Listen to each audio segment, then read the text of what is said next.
Hello everyone. Today I thought the word for today would be irony, due to the fact that yesterday I finally ordered my first Fender Stratocaster. I've spent the last year or so obsessing over guitar setup, and I've purchased about every different shape, size, style of cheap guitar, and have found that the Stratocaster, albeit is the most well-known and possibly to most people the most boring of all the guitar shapes, as it is, the most common thing that comes to mind when you say electric guitar is probably a Fender Stratocaster. Yeah. It's kind of where I started my journey, though. I mean, the first guitar I ever wanted was a Fender Stratocaster. The first guitar I had was actually a Peavey. I don't know the particular model. All I know is that the body was made out of oak. It was a sunburst with a black pickguard, and it weighed a ton. And it looked like oak. You could see the wood grain in the center of the sunburst. It looked just like oak, and it was very heavy. So, hopefully that's not like a rare, sought-after unit that I don't remember what happened to it. I don't. Did I trade it in? I don't know. Yeah, I don't even remember what I did with it. Then, right after that, you get frustrated. It's like, oh, I'll never be able to play guitar good and everything, you get frustrated with it, and it just sits in the corner for months, and you're just like, I'm getting rid of it. So you get rid of it, and then like a little bit later, it's like, you know what? I really like guitars. Doesn't matter if I can play well or not. I miss it. I want one. So then I ended up with my first Squire Bullet, which is pretty cool. It had a telly head on it. It was Japanese Squire Bullet. I think it was $180. Even clear back then in the 80s. It was, very late 80s, 89, 90 in there. I don't remember. It was an 80-something Japanese Squire Bullet with a Telecaster head on it and a Squire body and 3 single pickups that, the poles didn't come through. They were just like a Mustang. They were just like plastic covered. No, no metal pieces sticking through them. And when I sold that maybe a year or so ago to a professional musician that was gigging, he was very excited about it. So I don't remember what I got for it, but I knew that was, as far as Squires go, one of the more sought after ones, and I didn't give it away. He gave me a decent price for it. I knew it. I had priced it at Guitar Center, so I knew what it was worth to them, which obviously isn't going to be a lot. But I don't remember what I sold it for. The guitar number 2, the Squire Bolt with the telly head from Japan, also sold. So that was kind of, And then here lately, and then I went through a Les Paul phase after that. That's why I sold that Bullet. Was it's like I got into Social Distortion, and Mike Ness is my hero, and so I'm into Les Pauls now. And so here we are. And then here just lately, the quality of cheap Chinese guitars has gone up so much. It started out with, I got a Squire Affinity. I guess I missed my Bullet. And I was very impressed with it. Very nice. And I got the Squier Affinity Telecaster because the color I got the Affinity in the surf green and white, and another really nice, I couldn't decide between that and the black tortoiseshell, and so I bought a black tortoiseshell Squier Affinity Tele. So got both colors I wanted, two different guitars. Yeah.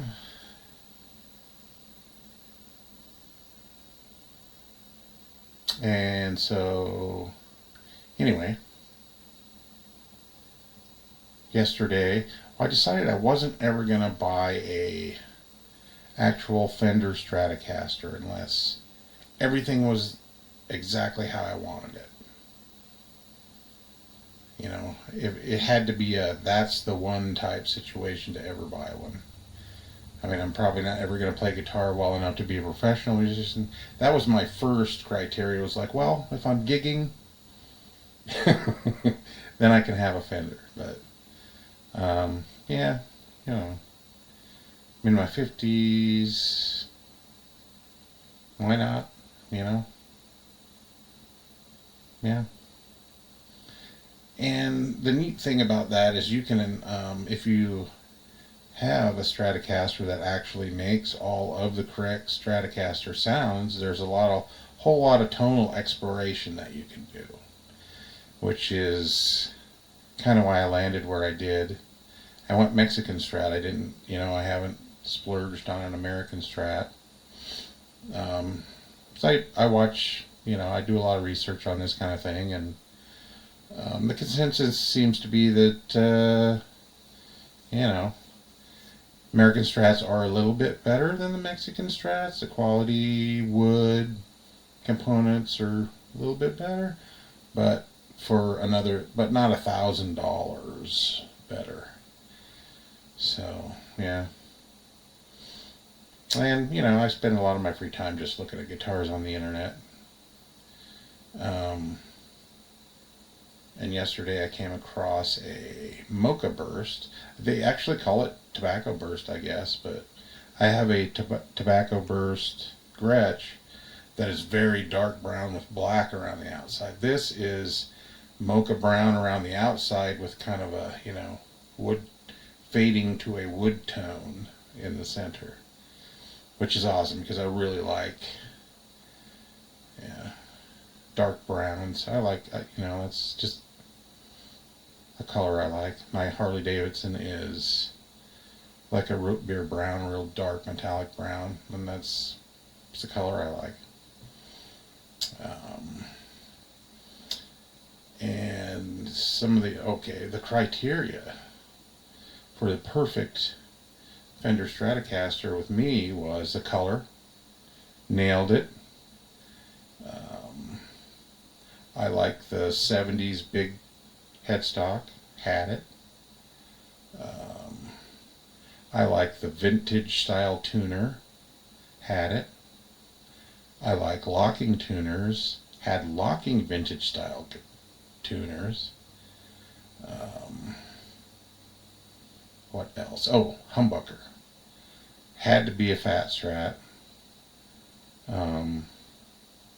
Because I like, obviously, I'm very into the distorted. I mean, that's mostly what I do. But at the same time, I want to explore the Stratocaster, a legit Stratocaster's tonality, and all the, different sounds it makes. And you can't do that with a humbucker and without a coil split. So it was an HSS with a coil split. So you can explore all the original Stratocaster sounds because you can split the humbucker into a single coil. So check that box also. It had everything. I mean, it's weird. I mean, it seemed like, a guitar like that, nobody's going to make a guitar that has just all the stuff that I want on it. I'm not going to find a Strat like that, but Basically what it looks like to me is the American Ultra Stratocaster. The new American Ultra Stratocaster. This is like the Mexican version of it. Because the new Ultra American Stratocaster has the coil split, humbucker. And that's the only two guitars I've ever seen. And it's on the volume knob. There's a little button in the center of the volume knob that coil splits it. And which is, I think, the most high-end new American Strat you can get is the Ultra. And that's the way this Mexican Strat was set up. Also with the noiseless pickups, which added bonus, not something I was specifically looking for, but it has the two noiseless single coil pickups and a humbucker, splittable humbucker, just like the Ultra American Strat. But it also had, the American Ultra Strat does not have the large Fender headstock, does not have vintage style tuners. This did. So how crazy is that? All that stuff came together, and I got a pretty good deal on it. It's under $600, which I think is very a very good price for a deluxe Mexican Strat like that, considering it's the Mexican version of the highest end American Strat, I think. Correct me if I'm wrong in the comments. But okay, so due to all of this drama, I got to looking at my Les Pauls. This is my previous phase. You know, I'm kind of on the Strat thing right now. Started with the Strat thing, landed on the Strat thing. So I got to tinkering around with these tonight, you know, just because, you know, just to be contrary. And this has been quite a journey too. This is like the fourth set of pickups I've had in this. When I bought this, it was supposed to be candy apple red. I wanted a candy apple red Les Paul because everybody likes the gold tops, and my opinion is, why would, you know, if you want a metallic top, why not candy apple red? Wouldn't that be way cooler than a gold top? So that's what I set out in search of, which is, it's hard to find. It's rare, especially in an Epiphone anyway. I finally thought I found it. I found this on the same place, ironically, I just bought my first Fender Stratocaster from. 5 years ago, I bought this guitar from Guitar Center, the same website. Could even be the same place. It's Tennessee. It's actually, another fun fact is that guitar is just east of Nashville, so it has to come through Nashville to get here. The Stratocaster I just bought. This one also came from the south, as I recall. I don't know if it's the same. Maybe. Wouldn't that be something? It was the same store even. It's possible. I know this came from the south also. Yeah. That's pretty cool. My first Stratocaster has to go through Nashville to get here. Good mojo, hopefully.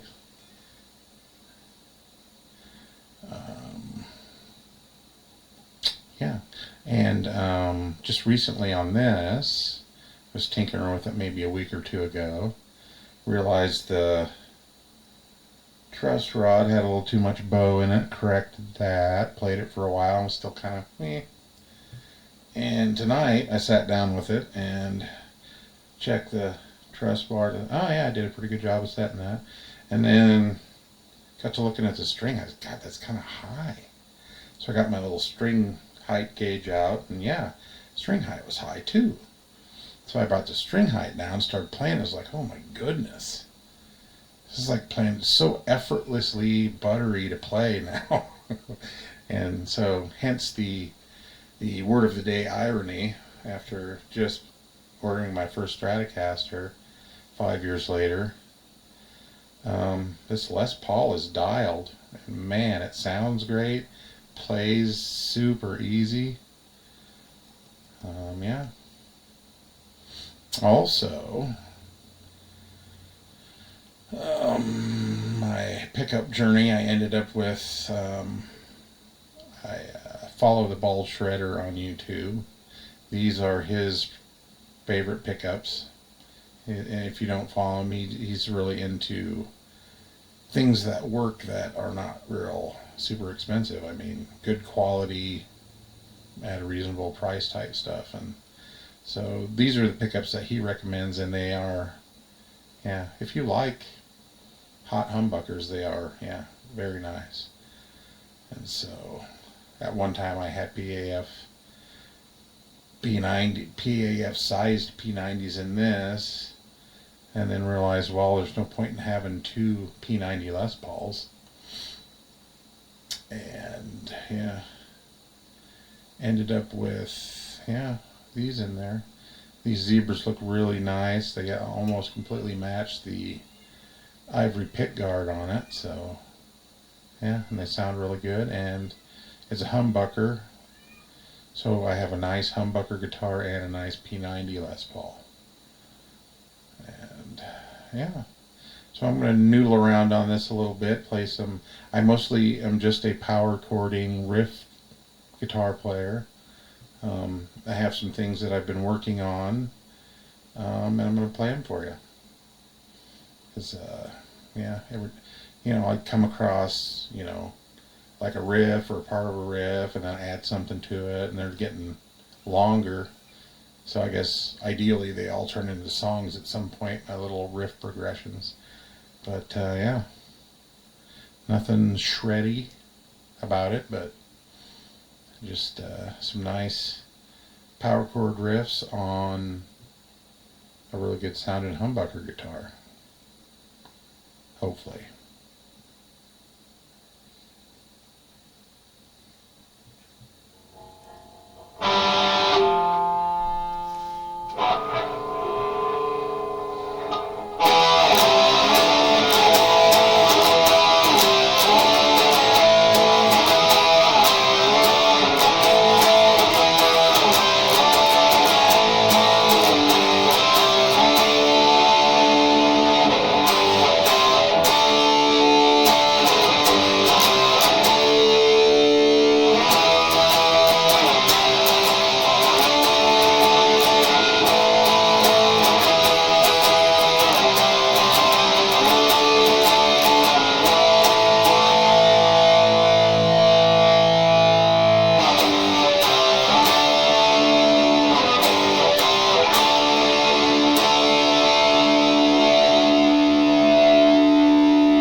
Incidentally, I stole that part from Dave Mustaine. I saw him do that. I was like, oh, it's like probably the only thing Dave Mustaine plays that I can play. I seen him do that one time. I was like, oh, I can do that. And then also, part of one of my little progressions is, if you've ever heard the instrumental, I think it might be the Prison Bound record by Social Distortion. It's the only instrumental that I know they do is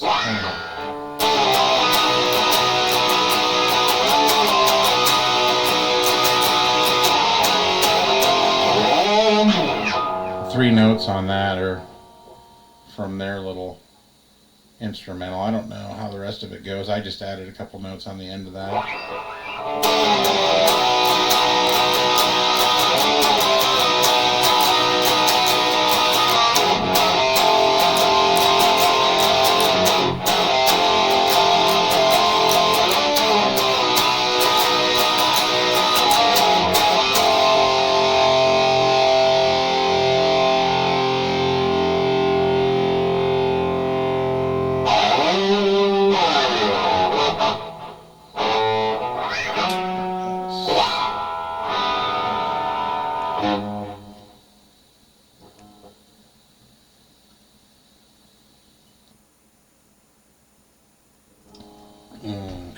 dark.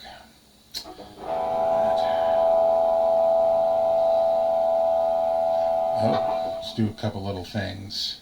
I have a few little things that I figured out how to play just by doing, random riffs, not trying to learn how to play them, just happening upon them.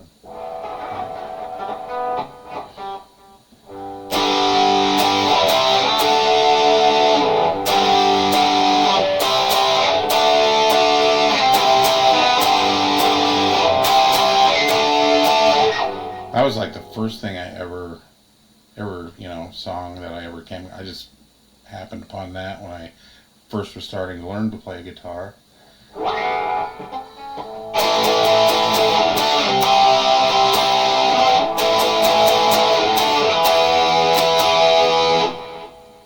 Came across that about a year ago, and I turned that into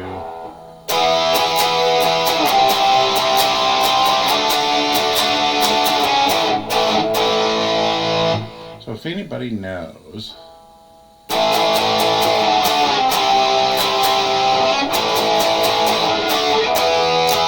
what's that from? I don't even know what that's from. I just know I've heard it before. And then on a YouTube video, I learned how to play part of Underneath the Bridge. Is that no? Not Underneath the Bridge. Not Nirvana.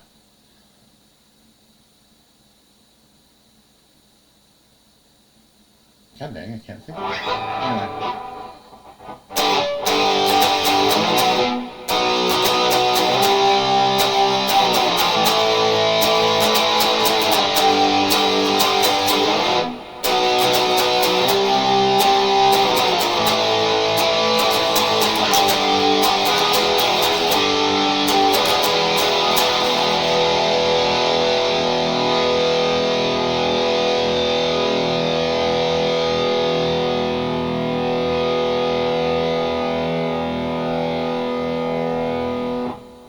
So, you guitar experts out there, let me know if that's good sustain.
Hopefully that sounds as good on there as it does here.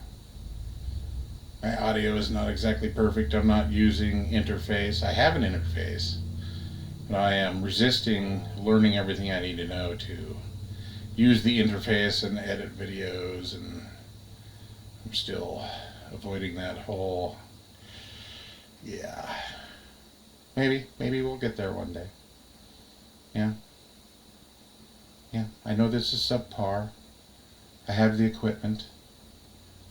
I just have to, buckle down. I have to buckle down and learn it all. Yeah.